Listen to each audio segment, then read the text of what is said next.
ভালোবাসে না।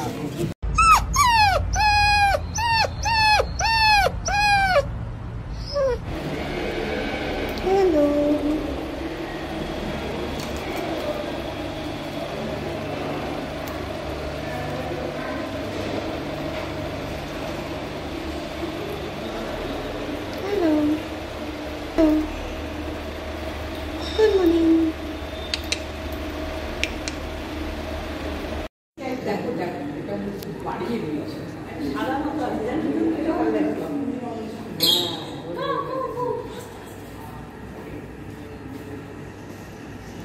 একটা দুটো তিনটে চারটে পাঁচটা একটা সাদা মতো আছে, চারটা নটা 10টা একটা সাদা মতো আমি দেখেছিলাম। কে আছে ঘুরে আছে কোথায়? না ওটা নয়, একটা সাদা, একটা সাদা মতো। সাদা? হ্যাঁ একদম এরকম ঝেলে ঝেলে ঝেলে সাদা সাদা। শুধু বলতো না আমাদের ওখানে কি বলবো, ওদের লনের মধ্যে এসে এমনি করে কেন আমরা ওইখানে পেয়েছিলাম, মহাকালেশ্বর গিয়েছিলাম উজ্জয়নে, ওখানে ভর্তি যেখানে মঙ্গলের ওই পুজো হয়, যেখানে ঐশ্বর্যা রায় মঙ্গলের পুজো করেছিল সেখানে ভর্তি।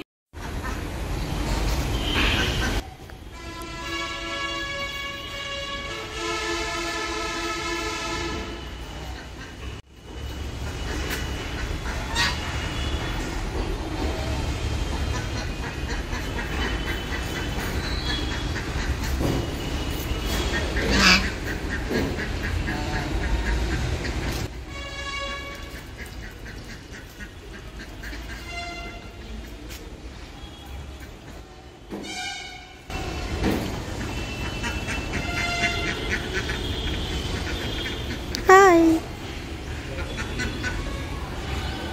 Hi.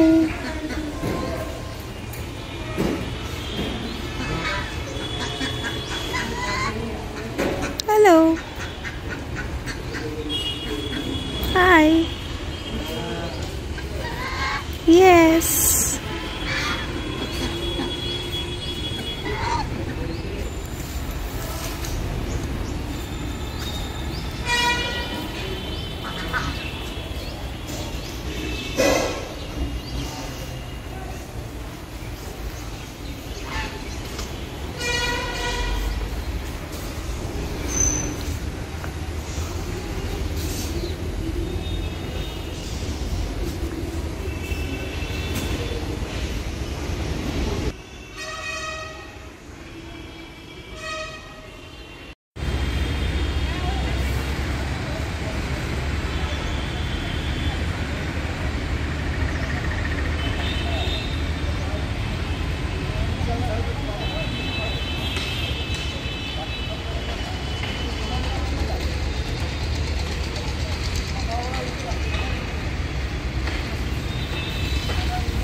ওই হনুমান হ্যাঁ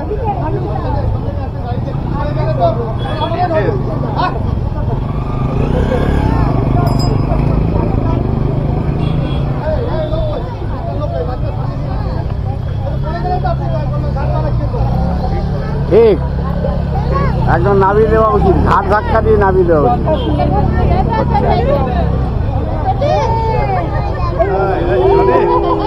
চলে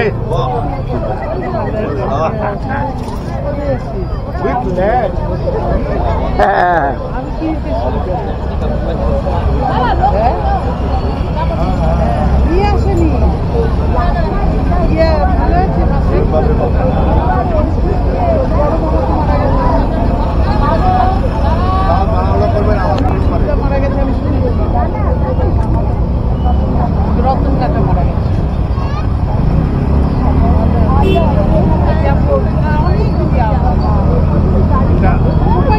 জার্নির একটা অ্যাসেট এই ছবিগুলো, হ্যাঁ তখন থাকবে না ব্লগে।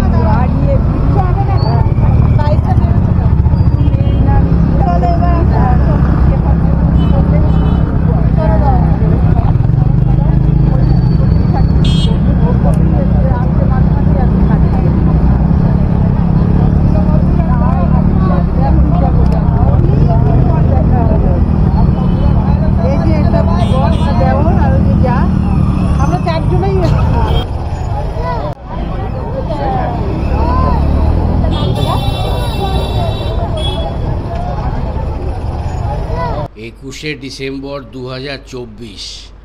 আজ আমাদের মুর্শিদাবাদ সফরের তৃতীয় দিন। আমরা সকালবেলা বহরমপুর থেকে প্রায় 26 কিলোমিটার দূরে জেলার প্রাচীনতম শক্তিপীঠ কিরিটেশ্বরী মন্দির দেখতে চলেছি।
নদী পেরিয়ে আমরা মন্দিরে পৌঁছলাম।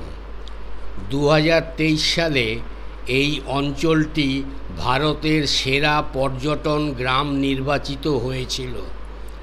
পুরাণ অনুসারে এখানে দেবী সতীর কিরিট অর্থাৎ মুকুট পড়েছিল।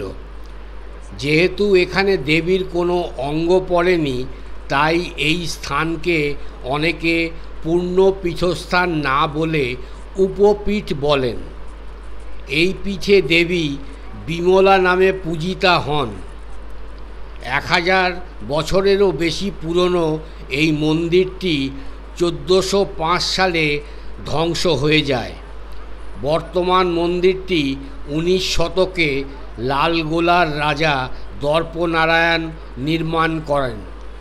কথিত আছে যে মুর্শিদাবাদের নবাব মীর জাফর কুষ্ঠ রোগে আক্রান্ত হয়ে শেষ জীবনে কিরিটেশ্বরী দেবীর চরণামৃত পান করতে চেয়েছিলেন।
এইখান থেকে আরো কাছে নিন, কাছে নিন।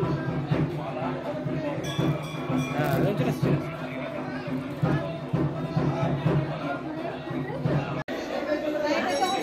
দুটো শনি মঙ্গলবার না না একটা মাথা দেখালে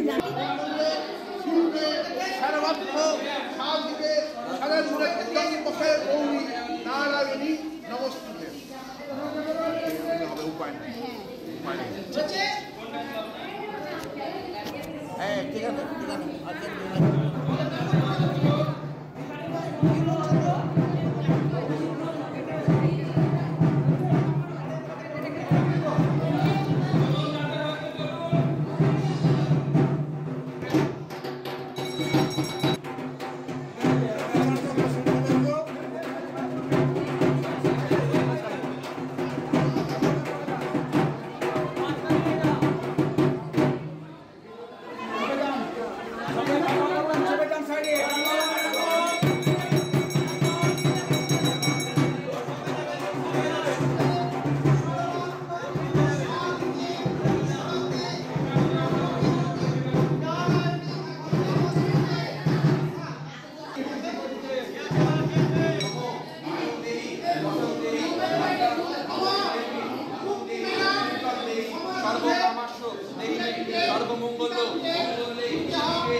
এরপর আমরা এলাম শ্রী শ্রী জগৎবন্ধু ধামে। জগৎবন্ধু সুন্দর একজন বৈষ্ণব ধর্মগুরু, সমাজ সংস্কারক ও লেখক ছিলেন। নিম্নবর্ণের হিন্দুদের প্রতি বিশেষ সহানুভূতি প্রকাশের কারণে তাকে সকলে জগৎবন্ধু উপাধি দেয়। 1921 সালে তিনি শেষ নিঃশ্বাস ত্যাগ করেন। 2000 সালে এই মন্দির নির্মাণ করা হয়। মন্দিরের গায়ে বৈষ্ণব তীর্থ খোল করতালের বিভিন্ন মন্ত্র খোদাই করা আছে।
আছে।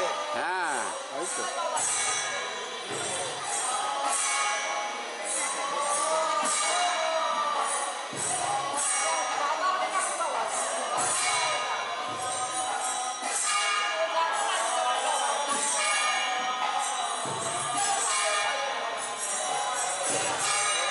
এরপর আমরা এলাম বাংলার নবাবদের কবরস্থানের বাগান দেখতে।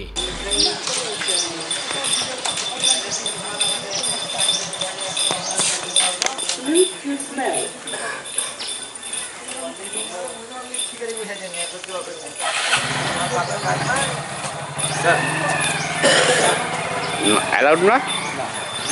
না না ঠিক আছে, অ্যালাউড নয়, ঠিক আছে। তুমি এখান থেকে বলতে বলতে চলো, এখান থেকে বলতে বলতে আমার সঙ্গে হাঁটো। এই জুতো খুলতে হবে, এক সাইড দিয়ে চলে যায়, তাহলে খুলতে হবে না। হ্যাঁ চলো। তো স্যার দেখুন যে জায়গাটা এসেছেন, স্যার এই জায়গাটার নামই হলেন খোঁজবাগ। হ্যাঁ, তো স্যার এই জায়গাটাই তৈরি করেছিলেন নবাব আলীবর্দী খাঁ 1740 খ্রিস্টাব্দে। স্যার তখনকার দিনে এনারা এখানে গোলাপের চাষ করতেন। হ্যাঁ, এছাড়াও স্যার বিভিন্ন রকম ফুলের চাষ হতেন, সুগন্ধে ভরে থাকতেন। স্যার এনারা জায়গাটারও ভালো নাম দিয়েছিলেন খুশবুবাগ। স্যার খুশবুবাগ থেকে এসেছেন খোঁজবাগ। তো স্যার এই জায়গাটা পাবেন সিরাজ আলীবর্দী পরিবারের সমাধি। সেটা এখানে টোটাল 34টা কবর আছে। তো স্যার এখানে দেখুন 34 জনের মধ্যে স্যার এখানে 32 জনকে খুন করা হয়েছিল। তো স্যার সেটাই করেছিলেন মীর জাফর এবং তার ছেলে মিরন। তো স্যার এখানে বাকি দুজনকে মারতে হয়নি। একজন স্যার আলীবর্দী খাঁ বয়স্ককালে মারা যায়। এছাড়াও সিরাজের বউ লুৎফান্নেসা বেগম, যিনি স্যার খোঁজবাগে পরে পাগল অবস্থায় মারা যায়। বাকি স্যার সবগুলোকে খুন করা হয়েছিল। তো স্যার সেটাই করেছিলেন মীর জাফর এবং তার ছেলে মিরন। তো স্যার দেখুন এই ঘিরাটার ভিতরে 3টে কবর আছে। তো স্যার চলে আসুন একটু। তো স্যার এখান থেকে এনাদের পরিবারের সমাধিগুলো। তো স্যার প্রথম কবরটা দেখুন, স্যার ইনি ছিলেন সেই নবাব আলীবর্দী খাঁর স্ত্রী, যিনার নাম ছিলেন শরফুন্নেসা বেগম। তো স্যার এই মহিলাটাই বেগম মহলে বড় ছিলেন, তার জন্য স্যার গেটের সম্মুখটাই করেন। স্যার মিডিলে একটা ছোট্ট করে পার্টিশন তৈরি করেন। স্যার মিডিলে দেখুন 2 নম্বর কবরটা আলীবর্দীর বড় মেয়ের সমাধি, যিনার নাম ছিলেন ঘসেটি বেগম। সিরাজদৌল্লার বড় মাসি, যার ষড়যন্ত্রে পরিবার নষ্ট হয়েছে, স্যার এক কথায় বলা যায় ঘর শত্রু ভীষণ। স্যার 3 নম্বরটা সিরাজদৌল্লার মার কবর, এনার নাম ছিলেন আমিনা বেগম। তো স্যার 3টে হলেন মহিলাদের কবর। আচ্ছা স্যার এদিকে আসেন, তার জন্য এনাদের কাছে জায়গাটা ঘিরে দিয়েছে, যেটা বলা হয় পর্দা নিষেধ। আর এই দিকটাই স্যার সিরাজ পরিবারের সমাধি। তো স্যার এই দিকটাই বেশি সমাধি নেই, এখানে টোটালে 17 জনের কবর আছে। স্যার এখানে 17 জনের কব্বর আছে। তো স্যার এই 17 জনকে স্যার মীর জাফর এবং তার ছেলে মিরন স্যার খাওয়ার সময় বিষ খাবে এক রাত্রি হত্যা করেছিলেন। স্যার এই 17 জনের কারোর নাম পাওয়া যায়নি। স্যার এনাদের 17 জনের বলা হয় গুপ্ত হত্যা। তাদের মধ্যে উঁচু দুটো দেখছেন, এনাদের মধ্যে একটু বয়স্ক ব্যক্তি ছিলেন। স্যার কব্বর দুটো এনাদের জন্য আলাদাভাবে একটু উঁচু করে তৈরি করে দিয়েছে। আচ্ছা স্যার এদিক দেখতে পাচ্ছেন বাকিগুলো ভিডিও করবেন স্যার, আমার ছবিটা দিবেন না বলো। স্যার তাদের মধ্যে স্যার সিরাজ পরিবারের তবে কেউ নেই স্যার। স্যার মীর জাফর পরিবারের লোক বেঁচে আছে না, যেহেতু সিরাজ এটা বাবার কাছে আছে কিনা কে জানে। নিয়ে নাকি ভালো।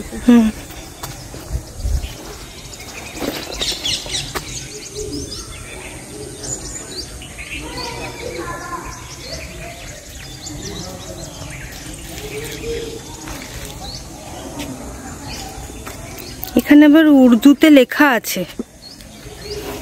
না একটা ফলক বলে লেখা থাকে। এই যে এখানে আছে, কিন্তু এ তো পড়তেও পারবো না। এই যে এই যে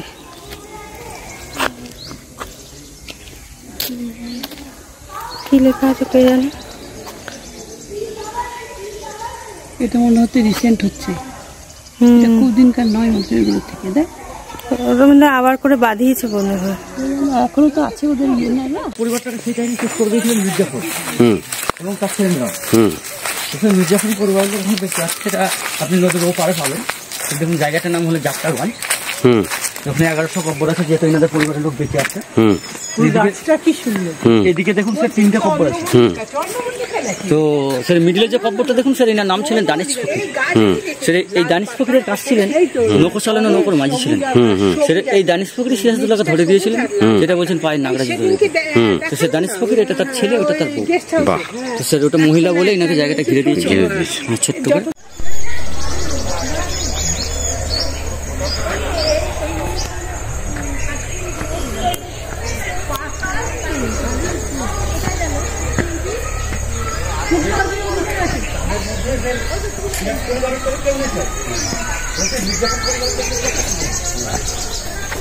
বড় সুন্দর ফুল, খুব সুন্দর ফুলের মতন। হ্যাঁ,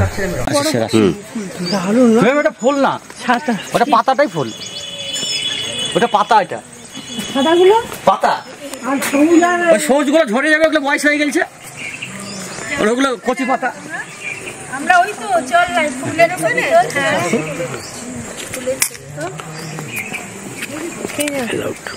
তো সেটা দিকে 3টে কব্বর। তো স্যার দেখুন মিডিলে যে কব্বরটা দেখছেন স্যার, ইনি ছিলেন সিরাজদৌল্লার দেহরক্ষী, যিনার নাম ছিলেন গোলাম হোসেন। স্যার পাশেরটা আব্দুল হোসেন, ইনার নাম ছিলেন শাব্দুল হোসেন। তিনারা 2 ভাই ছিলেন।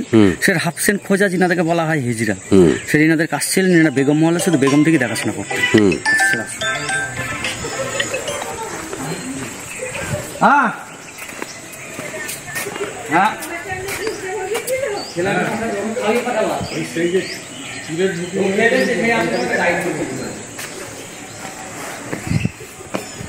হ্যাঁ স্যার চলে আসুন।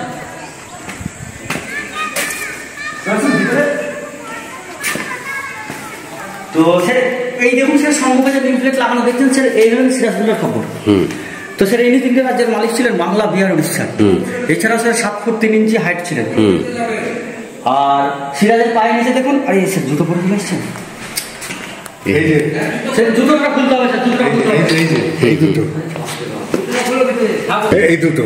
আর সিরাজের পাশে দেখুন স্যার সিরাজের ভাই, পালিত ভাই, যেনার নাম ছিলেন মির্জা মেহেদি। সে সিরাজদৌল্লার পায়ে নিচে তার বেগমের সমাধি, যিনার নাম ছিলেন লুৎফান্নেসা বেগম। সে লুৎফার পাশে সমাধিটা, এনার নাম ছিলেন আলিয়া বেগম। তো স্যার এনাকে তো ইনি তো কাজ ছিলেন, ইনি অ্যাকচুয়ালি ইংরেজদের কাছে নাচতেন, পরে কিছু খবর নিয়ে এসে সিরাজকে আইতেন, সিরাজের গুপ্তচর হিসেবে কাজ করতেন স্যার। আচ্ছা ওই দিক দিয়ে চলুন স্যার, বাইক দিয়ে আসুন। এই যে এইটাই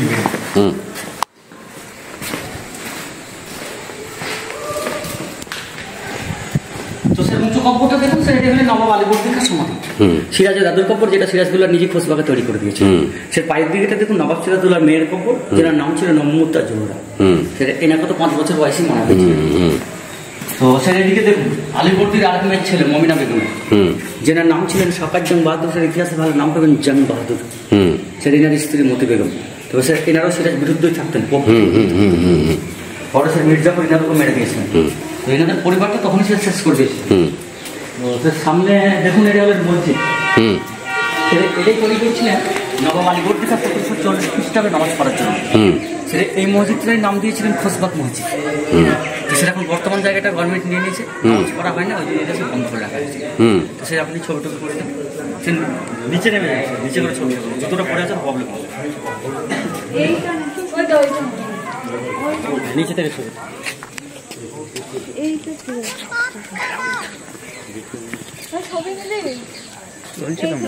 সামনে যান স্যার, ওটা চৌবাচ্চা অজু করার জন্য, দেখে আসুন। ওটা কিছু নেই, আগে পাহাড় জন্য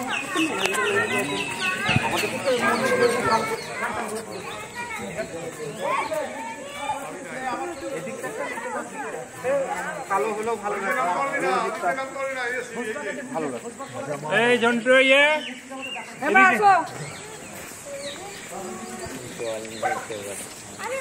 এদিকে দুটো তুলে দেবে।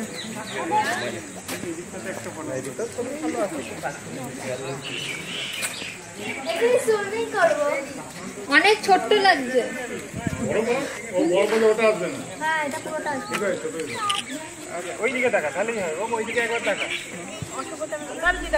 নবাব আলীবর্দী তার মায়ের মৃত্যুর পর এখানে তার সমাধি ভবনটি নির্মাণ করে বাগানটি নানা সুগন্ধি ফুল গাছ দিয়ে সাজান।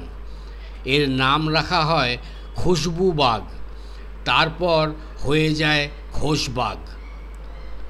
আলীবর্দী ও সিরাজউদ্দৌলা সহ তাদের পরিবারের অনেকের সমাধি আছে এখানে। 1757 সালে পলাশির যুদ্ধে নবাব সিরাজের মৃত্যুর পর তার বেগম লুৎফুন্নেসা মীর জাফরের হারেমে যোগ দিতে অস্বীকার করে ঢাকায় পালিয়ে যান। পরে মুর্শিদাবাদে ফিরে এই খোশবাগে সিরাজের কবর ও 108 ধরনের গোলাপ গাছের যত্ন নিয়ে থাকতেন। তার মৃত্যুর পর 1790 সালে তাকে তার স্বামী সিরাজের কবরের পাশেই সমাধিস্থ করা হয়। না সবার তালে মুখে আলো হ্যাঁ দিকে করে